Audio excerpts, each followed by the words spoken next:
I'm going to go through with you a specific function of grammar first, which is to do with negating or denying something, which is basically saying no to something or don't to something.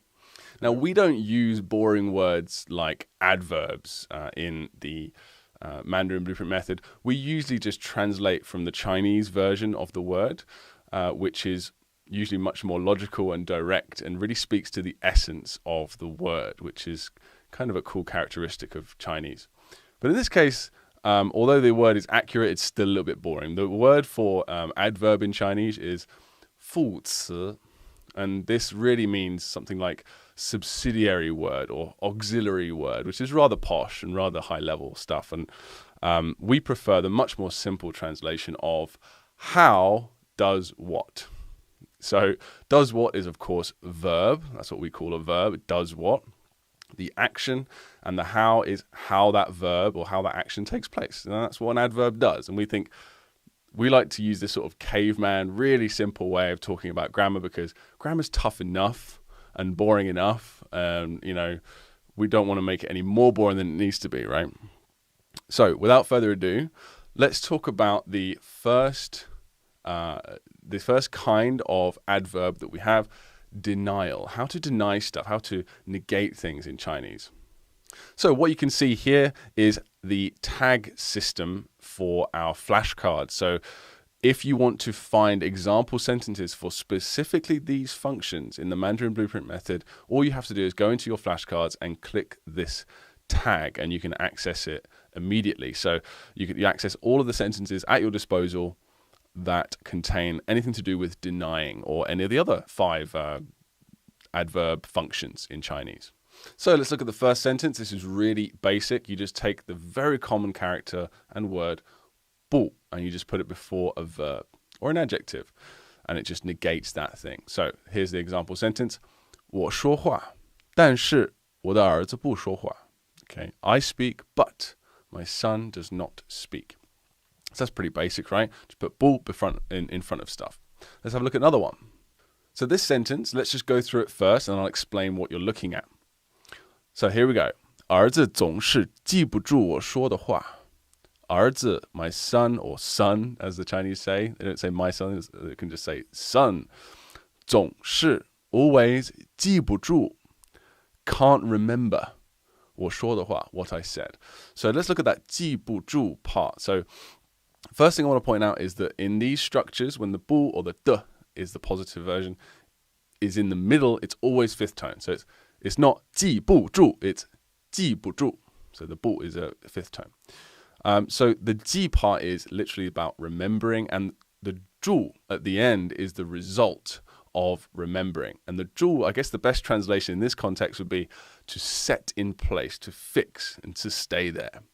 So when you remember something, the result that you want is for it to stay where it is, right, in your memory. But if you say 记不住, then the result of setting in place cannot be achieved by remembering it. So it's saying he can't remember the things I said. Now, how would you say he can remember the things I said? You just replace the 不 with a 的. So it's 记得住. 记得住.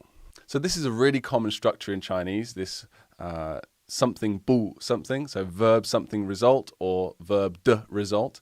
Really, you'll see it very often, you'll be using it and hearing it all the time. So let's look at another example sentence for it. 我找不到我的包. 我找不到, I can't find 我的包, my bag. 我找不到我的包. So this time you're saying 找不到, right? 找 is the action of finding, the verb of looking rather, and 不到, in this case the 到 would be literally arrive, but it's used in the context of achieved, basically. I haven't achieved the verb that I set out to achieve. So how would you say I can find my bag? Like maybe you're trying to encourage that person. It's like, no worries, you can find it. 你找得到的. Right? You'd add the 的 on the end, meaning something to do with the future. But 找得到 would be the opposite. So let's have a look at another different way we can negate things. This time we're going to look into how to negate the past. Now, if you've been on the podcast for a while, or you've been on the you've been on our course and you've watched a few of our videos, you've probably seen some examples of how to negate the past. And we never use 不 when we're negating the past or denying the past. What do we use? That's right, we use 没 or 没有. Let's check out this example sentence.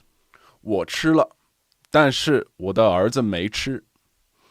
我吃了 is I ate, 但是 but 我的儿子没有吃 or 没吃. My son didn't eat.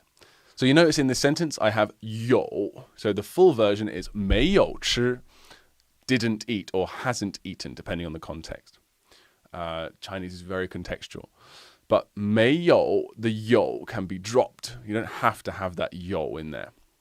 And to be honest, most of the time that's what will happen because it's just how people speak in a native way, isn't it? Like, you don't say, I don't know. You say, I don't know. You don't even say, I don't know. You say, I don't know. You make a noise, basically. People do that. They shorten things, right? So, 我儿子没吃 is probably the most common version. Let's have a look at another one. This one is, 我儿子没有手机，不过我有手机. And sorry, I don't mean to be sexist here, always talking about 儿子, but you know, that is the words that we've unlocked at this point in the course. Earlier on, we haven't unlocked new R yet, daughter. So apologies for that. 我儿子没有手机. My son doesn't have a 手机, a phone. 不过, but, that's another way of saying but. Another softer way of saying but is 不过. 我有手机. Okay, my son doesn't have one, but I do. Right, so those are the basic ones sorted. We've got 不, we've got 没, and we've got that really useful structure of verb 不 result, right? And there's one more I want to talk about. Well, two actually, but they're both sort of very, very similar, which is how to tell someone not to do something. Don't blah, blah, blah, blah, blah, okay? So this one is, well, the most common and the most colloquial way, like the most sort of 口语 way, as they would say, spoken would be 别. That's how to say don't do something. 别走，等等我. So this would be a good example sentence of that. 别走, don't go. Like, this doesn't literally mean don't walk. I guess it could mean don't walk, literally, in some certain context, but usually 走 as in don't go or don't leave. 别走，等等我. Wait for me. And that 等等, by the way, the repetitive sort of duplicated 等等 is just to make it sound nicer rather than just a very direct order. Don't wait, sorry, don't go, wait for me. So really the translation should be wait for me a sec. Wait for me if you wouldn't mind. It's like 等等我. So anyway, but that's not what we're talking about. I get distracted easily, don't I? So 别走. And often you'll hear Chinese people just say 别别别别别, like really quickly as well.